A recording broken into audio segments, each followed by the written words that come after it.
Alrighty, it looks like we are live. So hello everyone and welcome back to our first college and career workshop presentation of this winter term. We're really happy to be back and hope everyone is having a good school year and a good happy 2021 so far. So my name is Megan Faulkner. I'm the program manager for the Summer Academy to Inspire Learning, or the SAIL program, out of the University of Oregon. And today with us, we have a wonderful guest speaker. We have Lori Sauter, who is from South Eugene High School, and she's going to talk to us about finding a college that fits. So I think very applicable if juniors are watching. I think this is probably something you're starting to think about a lot, but certainly applies to anyone who's thinking college will be the path for you, or even if you're not sure.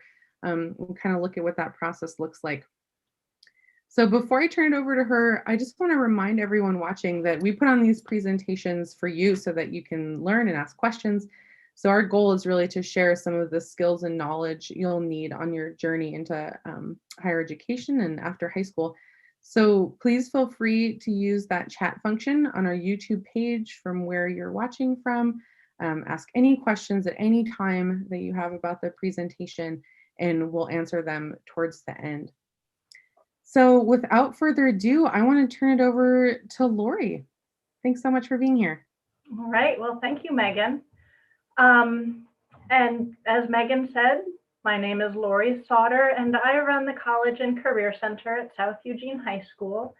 And I'm very pleased to be here today to talk to you a little bit about finding a college that fits. Megan's right. It's an important topic, and I think on a lot of juniors' minds. A lot of students know that they want to go to a four-year college after high school, but we're in a country that has thousands and thousands of colleges and universities, and it can be very stressful to figure out just how to start the process of figuring out where you want to go. That's kind of where this presentation comes in, and I've got three goals for what I'd like to accomplish while I'm talking to you. First of all, I'd like to help you go from having zero idea of what colleges you might want to attend to being capable of making a list of colleges that would fit you and your personality and your finances. The second thing I'd like to do is to help you trim down that list a little bit so that we can get a list of schools that you would actually be willing to apply to. That is down to about 5 to 8 schools, and maybe includes 2 match schools that fit well with your academic standing, and maybe a couple of safety schools where you're very confident that you could get into this school and do well. And then maybe also a couple of reach schools where you would love to go to this school if you were to be accepted, but it's far from certain that you'd be able to be accepted. My third goal is that I would just like you to feel at the end of this that you can turn to me or to the College and Career Center at your own high school, or your guidance counselor, or even to the admissions reps and financial aid officers at the schools you're thinking of applying to ask additional specific questions. I want you to feel like you can get all of your questions answered. So without further ado, let's talk a little bit about finding a college that fits. What you're going to want to start with is figuring out which colleges meet your criteria. Every student is going to have a preference about what they want to see in the college that they attend, but not every student has really given much thought to what their preferences are. And that's really the starting point to figuring out where you want to go to college.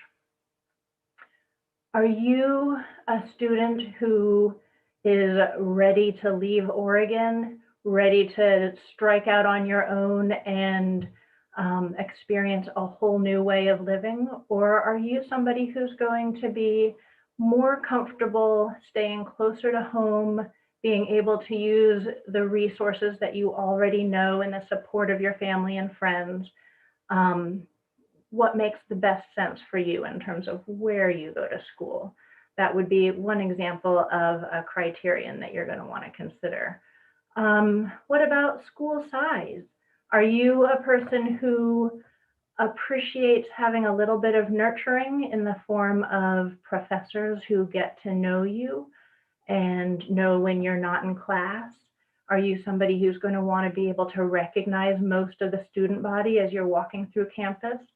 Or are you going to want to be a little bit less known than that, a little more anonymous? Are you going to want to have more choices in your majors and maybe see a little more diversity on campus? That might affect whether you decide to go to a small private liberal arts type school like Linfield University or George Fox University, or if you would be happier at a larger school like one of our flagship universities in Oregon, University of Oregon or Oregon State.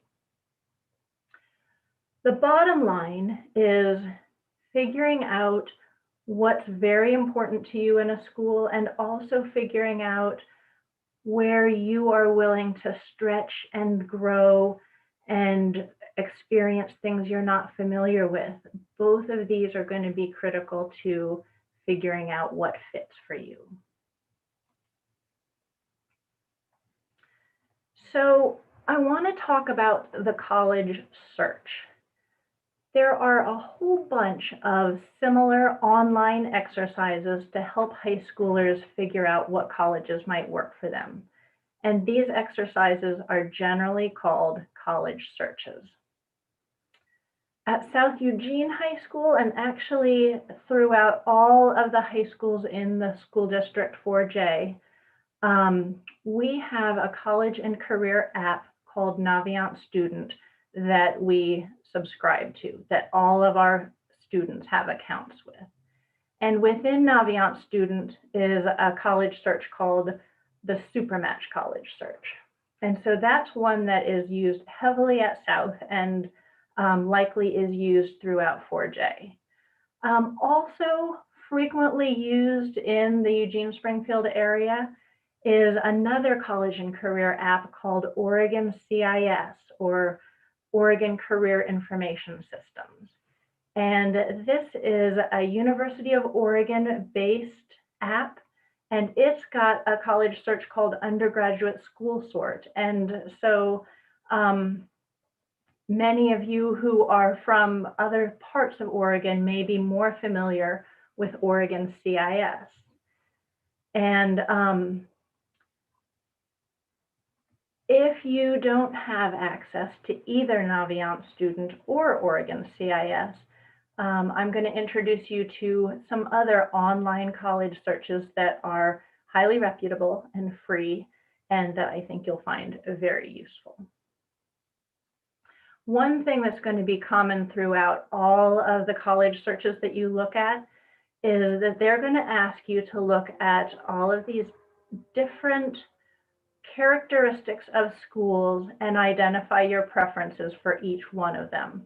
So just like I was talking about with location and school size, you're going to fill out what you prefer for all of these.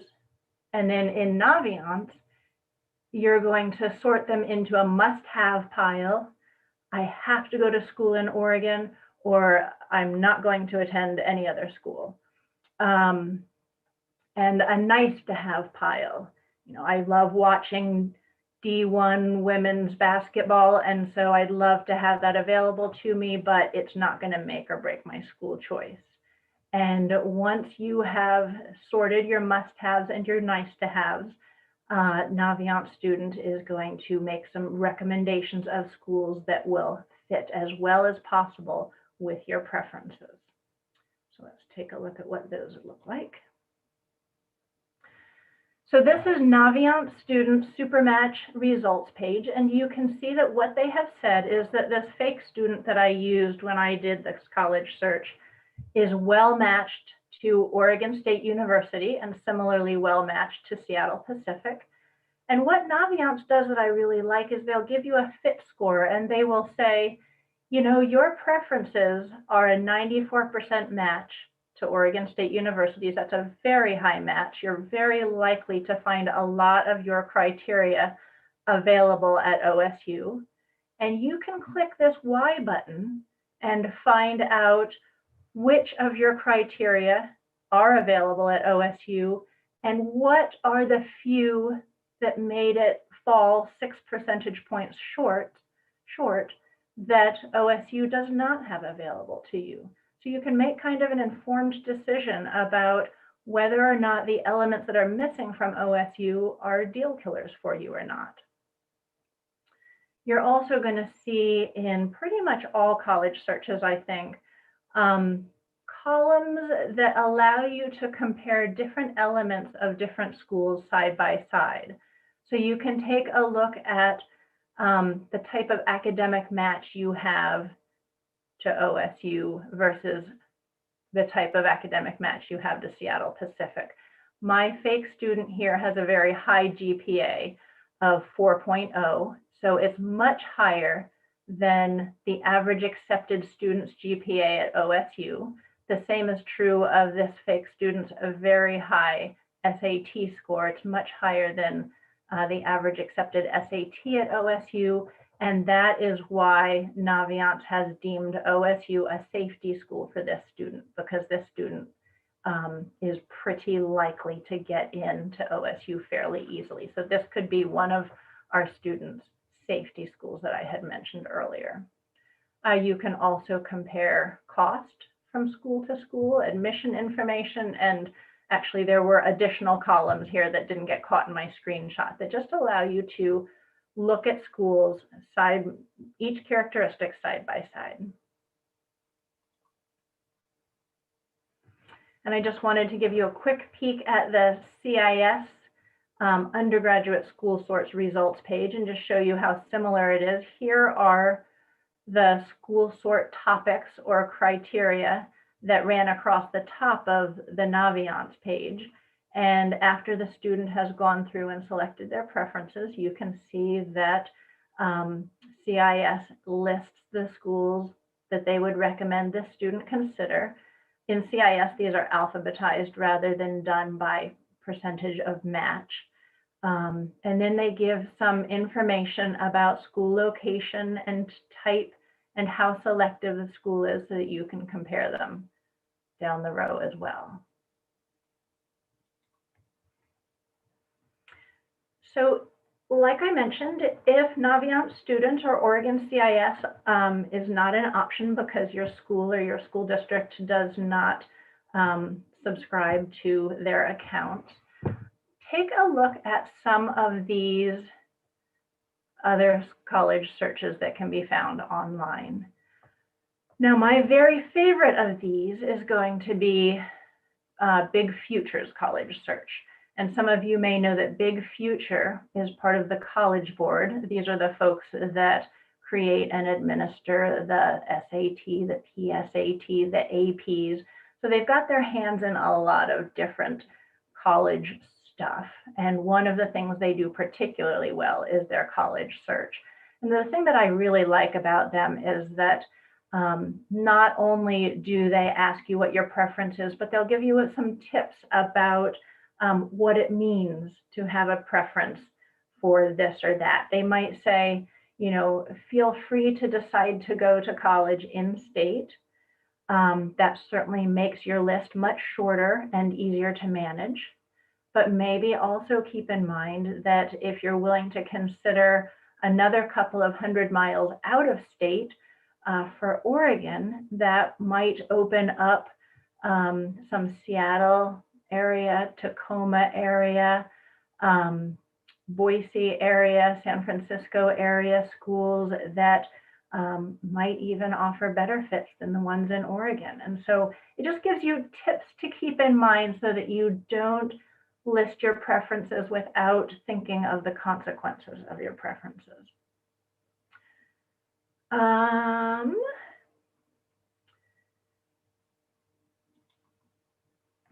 Once you have completed some college searches, and I'm going to suggest that you complete more than one, that you either do several different college searches or you do several college searches from the same app, but multiple times. And the reason for this is that sometimes your preferences can lead you to lists of recommended schools that aren't exactly what you had intended. For example, some college searches are going to ask you, would you like to attend a college or university that will accept high IB or AP test scores and give you college credit for them?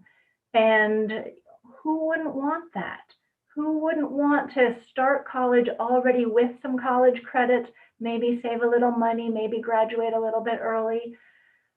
But when you say yes to that preference, you may not realize that the more selective a school is, the less likely it is to give you credit for work that you did in high school. So if you're aiming for very highly selective schools, you may not realize that you just eliminated a lot of them from your list by saying, I have to go to a school that accepts my AP and IBs. So that's why you kind of fiddle around within different searches and maybe repeat them to see how your results change a little bit. Once you got that list, though, it's time to start slimming it down so that you don't end up looking at a list of 45 schools and going, now I have to apply to all of these, because that is just way too many.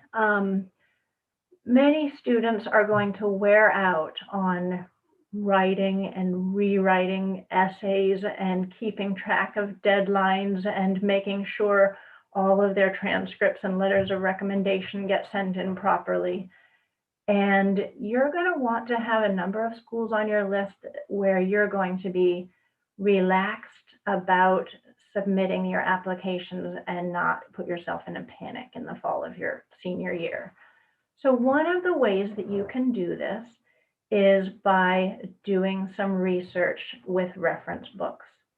I'm kind of seeing reference books be a little less popular than they once were for looking for good colleges. And I think the internet has kind of taken over where books once dominated, as is the case in a lot of situations.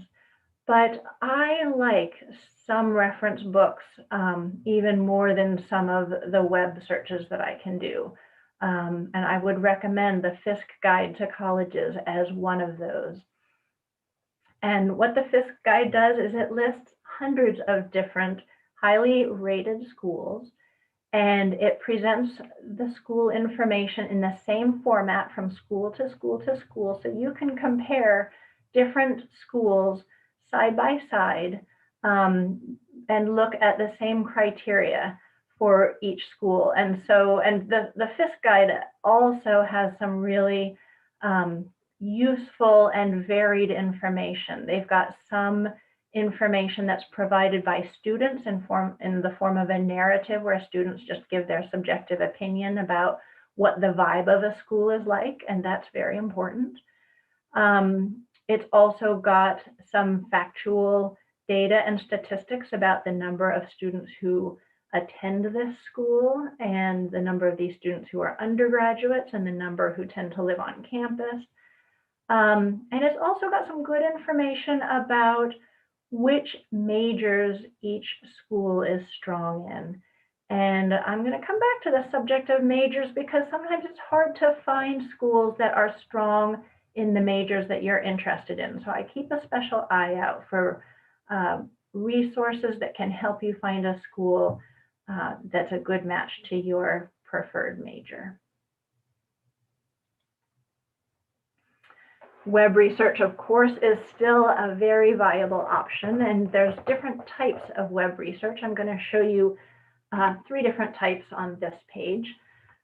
First of all, I want to talk to you a little bit about the common data set, and this is information that is required on the websites of every American college and university, and the easiest way to find it is to simply do a search for common data set followed by the name of the school. So common data set, Lewis and Clark College, will take you to a link to a series of spreadsheets that are going to be identical from school to school to school, where you can get statistics about everything about each of the schools. And it's all been calculated in the same way so that it's comparable across schools.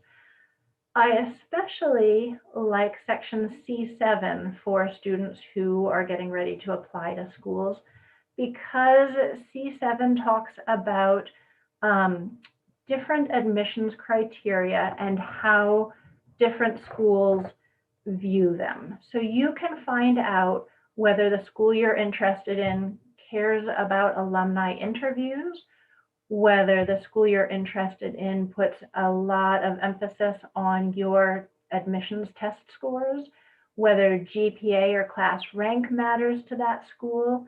And in that way, you can get some sense of where your applications are going to be the strongest, depending on what part of the application you're strongest in. I also think that finding student opinions about their colleges has some value, and both Niche and Unigo have opinion-based college rankings. And often what they do is they take student reviews and they compile them into letter grades for specific areas of a college's functioning. So you can find out that, oh, this school has a B+ in their dining experience, and it has a C in the quality of their dorms, and it has an A- in the party atmosphere, and it has a D in the surrounding town that it's located in. So you can just pick apart a college and find out what students think about different parts of the school. And this is kind of a nice chance for me to give you a warning that whenever you're doing research and using student opinions or anybody's opinions, when they're not based on fact, they can be misleading. They can also be inaccurate for the experience that you would have. So you're going to want to take all of the opinions that you find in your college research with a grain of salt and do your best to back them up with factual information as well. And then finally, College Board's Big Future again, and the Princeton Review, and both of these were organizations where I said they had strong college search opportunities. They also have a lot of other college selection tools at both of these sites. And so this is another good place to just compare the colleges you're interested in and try to get a sense of which ones resonate more with you.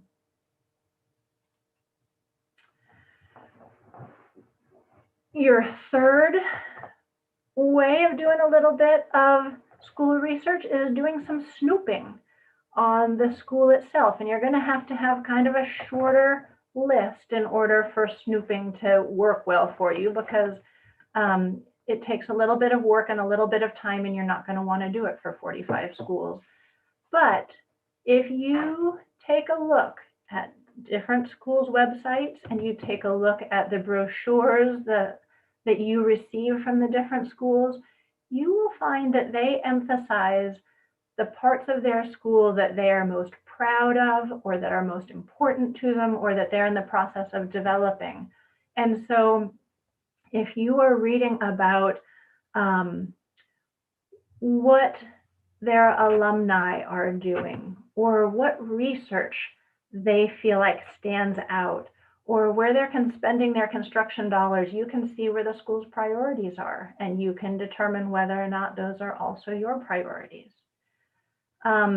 Similarly, if you take a look at the social media accounts that belong to different clubs and organizations that you might want to join at a school, you can get a sense of what kind of camaraderie there is among the student on the women's lacrosse team. Or you can find out you know, whether the photographer, what kind of pictures the photography club has been taking. And you can just feel whether or not this is going to be a good fit for you and your interests. And similarly, school newspapers and magazines, which you can find online very easily, are going to emphasize student viewpoints and what students view as newsworthy and what big events are coming to the school. And so it's just another nice opportunity to see where student priorities lie. And again, I'm just going to keep hammering that whenever you're bumping into these opinion-based resources, keep in mind that individuals with a grudge can change the whole flavor of comments and reviews that can sometimes not be fair. So keep an open mind to opinion-based research. Okay, coming back to the subject of the college major. And I do want to say that it's really important to me that you know that I don't believe that knowing your college major when you're in high school is important, and it's not necessarily very likely. Students in college change their majors all the time, often multiple times, and adults in their careers change their careers multiple times often. It's not reasonable or fair to assume that an 18-year-old knows the path of their whole life. But that being said, there are students who do have a sense of what they're going to want to major in college. And it's really important that they have the opportunity to find schools that are strong in their area of interest. I like Rugg's recommendations on the colleges. This looks like a book, but it's really a PDF these days, and you can buy it at the link here. And I believe Megan has the slideshow available with the live links that you can actually click on and get to these pages. But this was written by Frederick Rugg, and he is a former high school guidance counselor who was asked frequently by students and parents about which schools were going to be the best ones for specific majors. And he had really a lot of trouble finding information about that question. And so he decided to compile his own lists.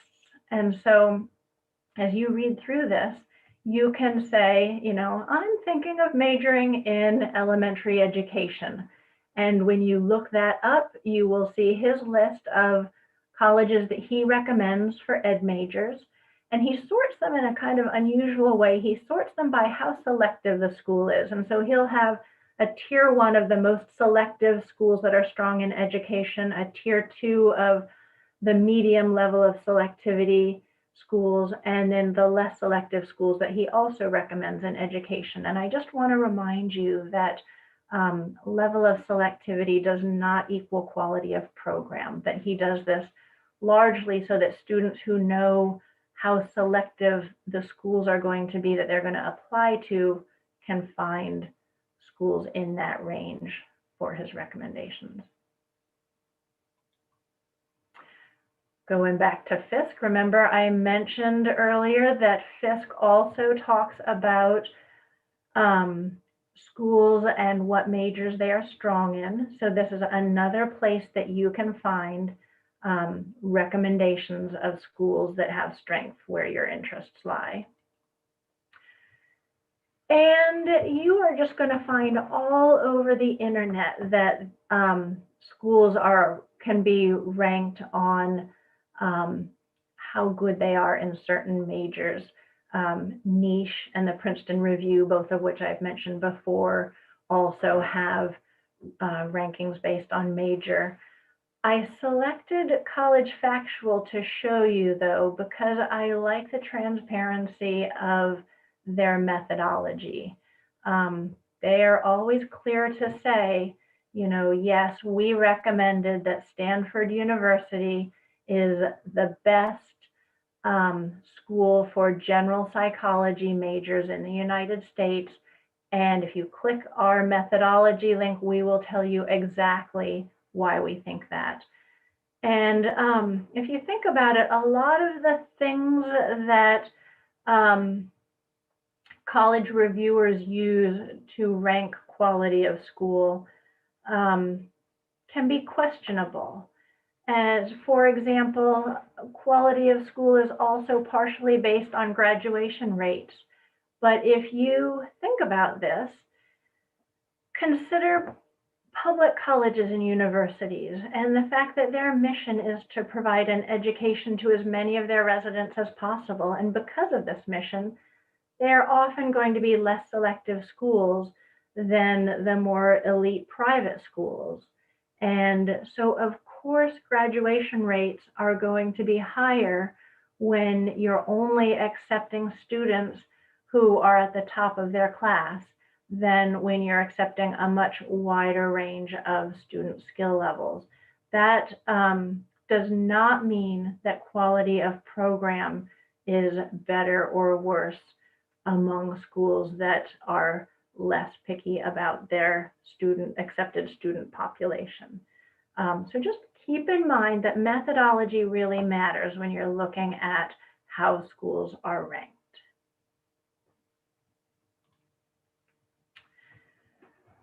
I want to show you some information that I think is extremely useful. And I love the Oregon Public University's Majors and Minors brochure. Right now, you can find it at this site. It's created, I believe, by Oregon's Higher Education Coordinating Committee.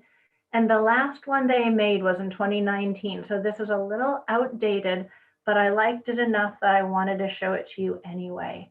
And what they do is they've got basically probably about a 4-page brochure that lists all of our 8 public colleges and universities in Oregon and every single major and minor, I believe, that is offered by any of these schools. And so when you look at this information, it's another nice opportunity to see where our Oregon publics emphasize with their majors.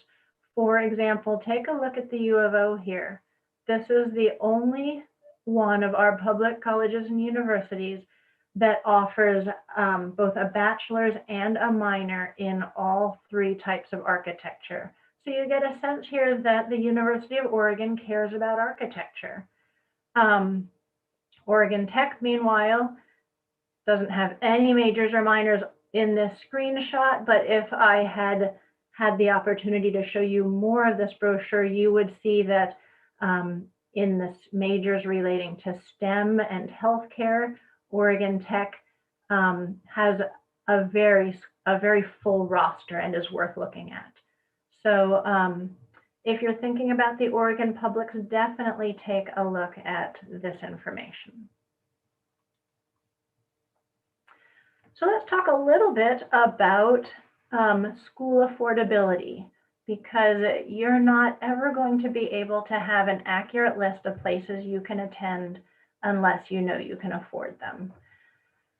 And it's so important that parents and students talk to each other as early as possible about whether or not parents are going to be able to help pay for a student's schooling and how much they're going to be able to contribute, and what the expectation is of the student in terms of what they will contribute, so that the student can plan on what's going to be affordable in terms of attending different schools, and they can plan on what they may need to do with their summers or after school in order to help contribute.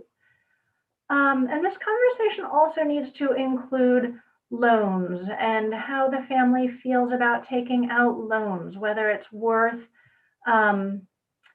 taking out enormous loans to send your students to some of the most expensive schools, or whether you'd like to keep loans at an absolute minimum and sometimes sacrifice certain schools in doing so.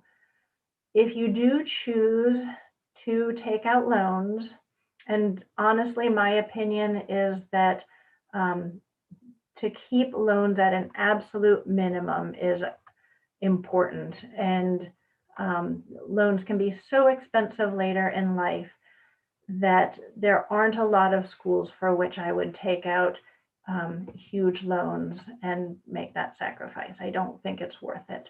There are people who would definitely disagree with me, though. It's a matter for debate. But I would say if you do choose to take out loans, maybe make your goal that you're not going to take out a total loan that is greater than what you anticipate earning during the first year of your career.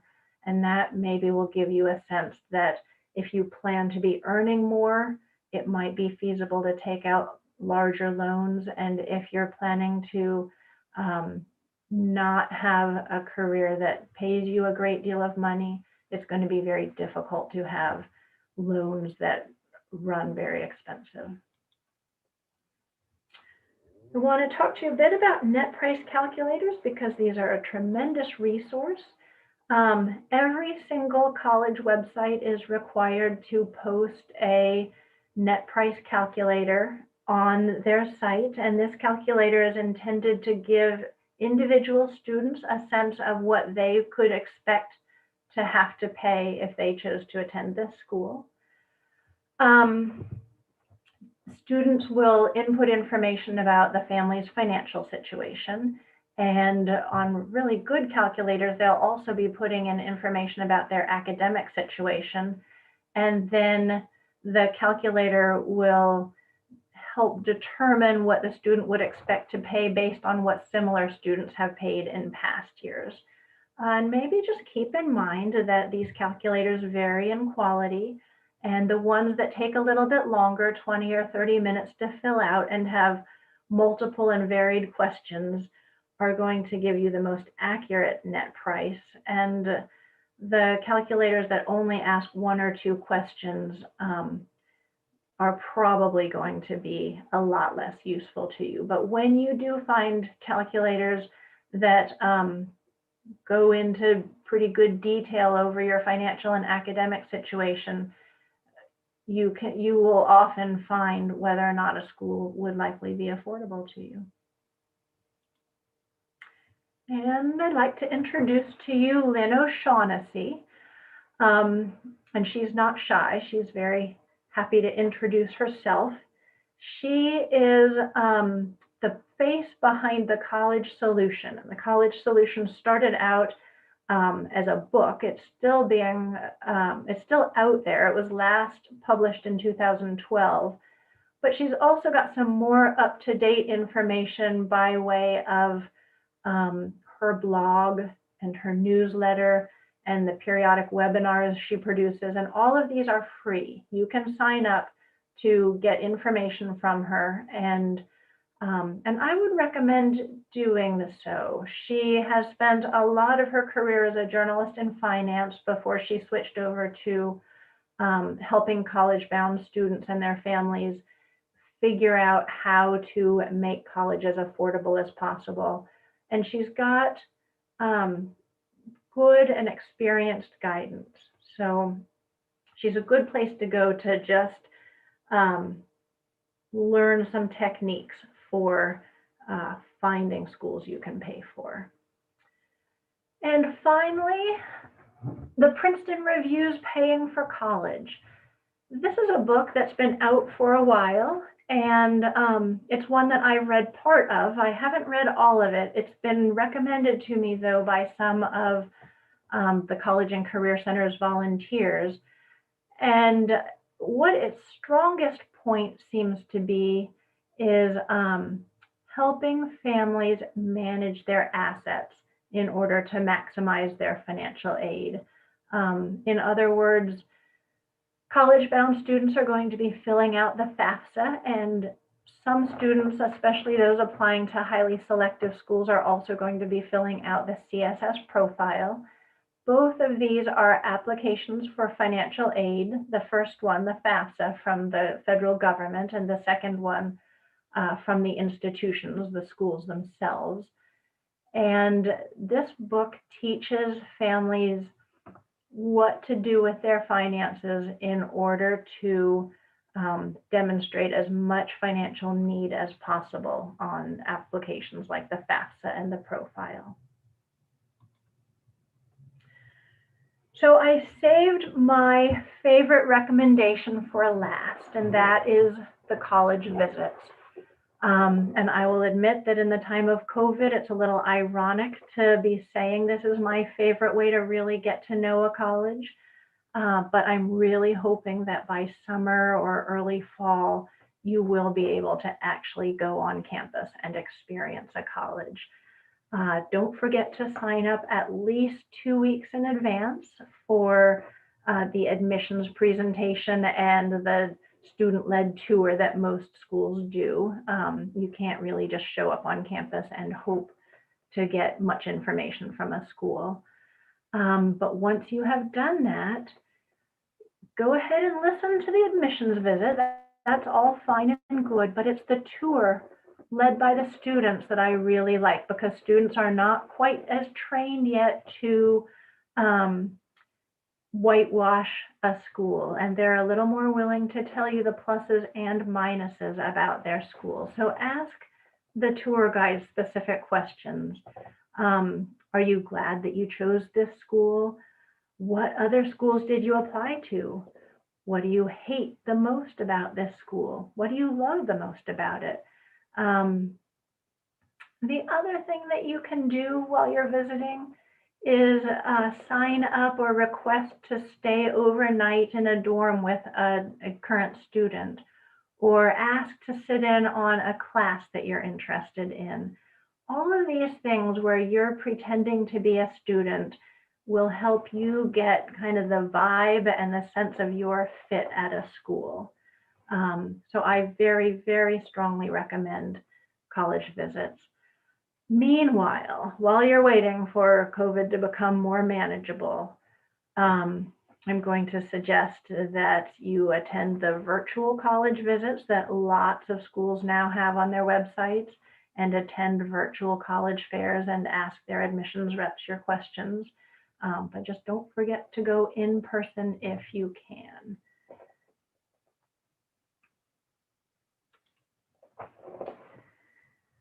So kind of circling back to the 5 to 8 applications that I'm recommending that you send in, I'm just wanting to remind you to feel free to make a couple of those applications to reach schools where you don't know if you're going to get in. It's sometimes very hard to predict whether a college or university is trying to round out its student body with characteristics that you possess. And so if they're trying to develop a more diverse student body, or if they're looking for another French horn player or another great female water polo player, they might not be advertising it, but if they read your application and find that you have some characteristics that they want, that makes them more likely to let you in and more likely to give you some money for it. And then also don't forget that those safety schools are also all important. You want to be sure that you have a safety net so that you don't find that you didn't get into any of the schools that you applied to, and just make sure that your safety schools are ones that you also would be happy and comfortable to be at.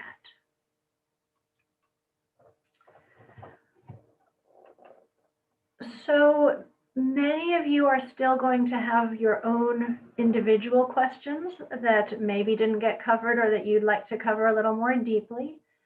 And I just wanted to remind you that my job and the job of the career centers at your own high schools and the jobs of the admissions reps and the financial aid officers are all to help you make a good decision about finding a fit. And so in a few moments, I'm going to open the floor up to answering questions in the chat. But you are also welcome to contact me. And if you recall, the first slide had my contact information, and I am happy to do private Zoom conversations and email conversations and phone conversations. I want to help you figure things out as much as possible. So now that I'm winding things down, I hope that I have given you adequate resources to complete all of my 3 goals that I had, adequate resources to start your college list, and also to whittle that list down to a manageable 5 to 8 schools, and also to find additional resources when you have questions and need help. So thank you for taking the time to participating in today's presentation, and please stay safe as we continue hoping to wind down this season of COVID and challenge and get back to going to college the regular way next year. Lori, thank you so much for your presentation. Yeah. So much great information there. So thank you for mentioning that. We'll add the presentation is in the description link for the YouTube page. So that's something that all of these great links that Lori has just shared, you can click on that presentation and visit those pages, because I know I will certainly be visiting some of them, and I know this is something I want to go back and watch or look at different parts of it and use some of those resources. So that was amazing. We have some great questions here for you, Lori. Some of them you touched on, so you don't have to spend a ton of time if you don't want to, but let's see what kinds of questions we have. Any thoughts on the differences between private and public colleges? Any pros and cons that you see students reporting back on?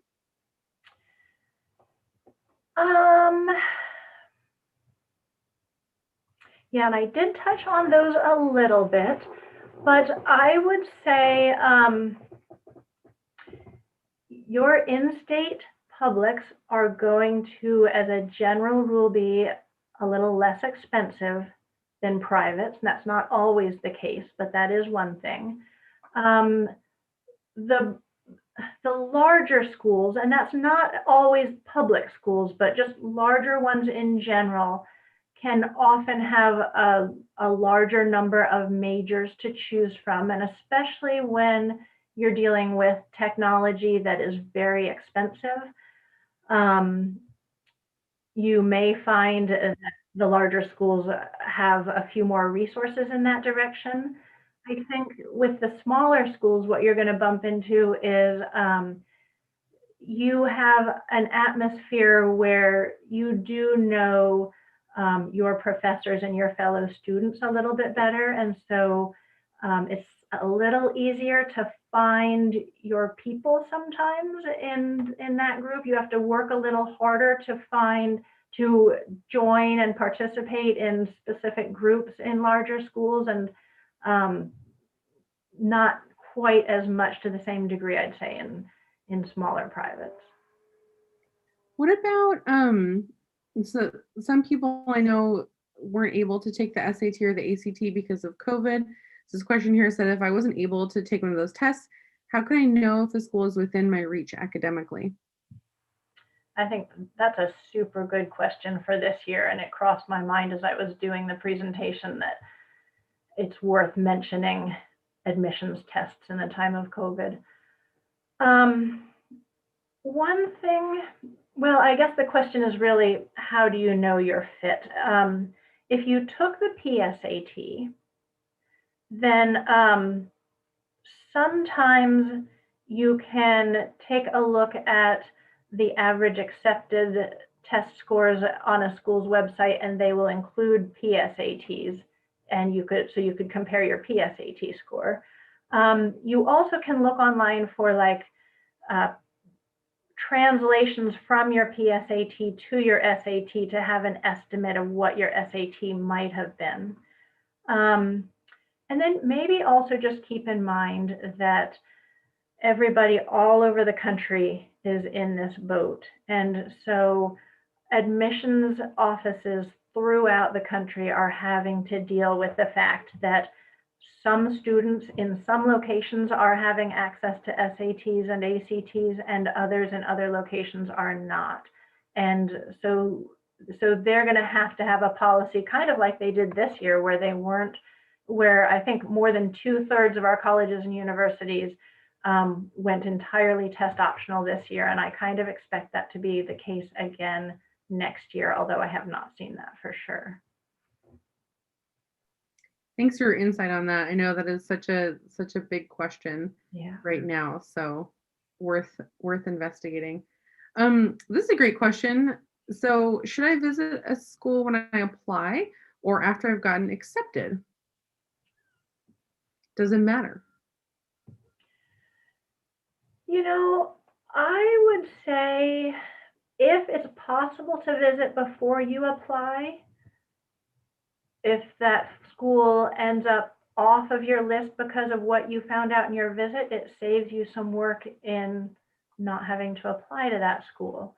I know that's not always possible, but that would probably be my preference.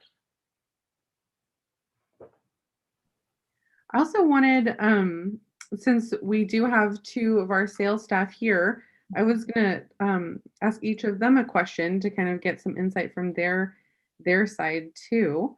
Um, and Lolly, maybe I was gonna ask you, so how did you pick your major? I guess if you want to give us the very quick version, and what advice would you give to someone who is kind of thinking about what they might want to study, but not so sure? Something that definitely helped me was kind of trying to dip my toes in everything and then kind of finding like what felt right, what I enjoyed the most, maybe what I was best at. Typically your major is something that like you're very interested in. And so hopefully that means you're gonna be really invested in the readings and like doing the assignments and stuff. And so you'll kind of end up doing better in that class, just as a result. But definitely trying different things.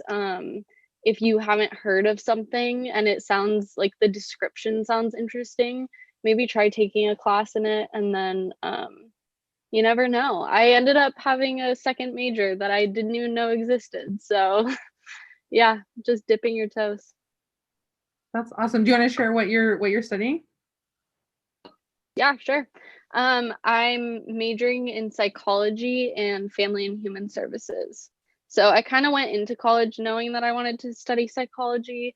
And then after taking some family and human services classes, I realized that I really liked that too. So That's awesome. Thanks for sharing your insight there. yeah. I love thinking about we so often think of majors as like what you want to do after school. And I really like that you brought up that it's like, well, it's also what you're going to be doing during school. So, pick something that you have some investment in. That's interesting. Angel, I wanted to ask you, especially since you do so much of our social media, um, what are some ways that prospective students can get a feel of campus and experience college life when they're in high school? Well, for me, what helped me out the most was even during middle school, but mostly high school, there was a lot of like campus tours that my career center offered. And I had a lot of mentors that really encouraged me to attend them. And sometimes I didn't want to, but I really liked going because you actually got to step into the campus and like kind of imagine yourself, okay, like, you're going through to class in this college, Western, U of O, OSU, wherever you're listening to. And so that really got my mind going. When I really started thinking about where could I see myself going to school. And when I came to U of O, I really enjoyed the campus here because there's a lot of trees. There's a lot of nature. It's very beautiful. So that really impacted me a lot. But also for college life, I know sadly due to COVID, we can't really get the same campus tours. So I know there's a lot of virtual tours on there, and also just kind of following on their Instagram and seeing what they're doing, the type of activities they have. If they have like movie nights, virtual movie nights, or something fun related. So I think that would be a great way to kind of start investigating into the universities you're interested.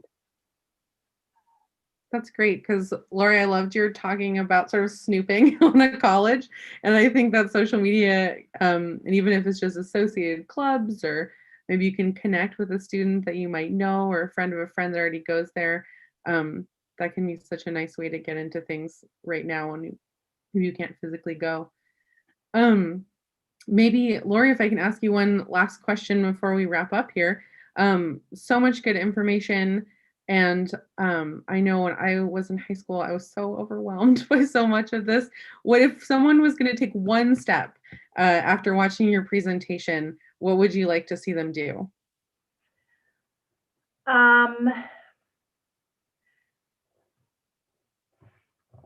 I think the first step that I would do is just open up that BigFuture college search and go through it question by question carefully and take a look at the results. That's not going to get you all the way there at all, but it's a good concrete first step. It's interesting, it's not hard. And so I think it would not be hard to make yourself do that as your first step. And then maybe discuss your results with somebody that you trust and let them talk to you about what they see in the things that you put down and the results that you got.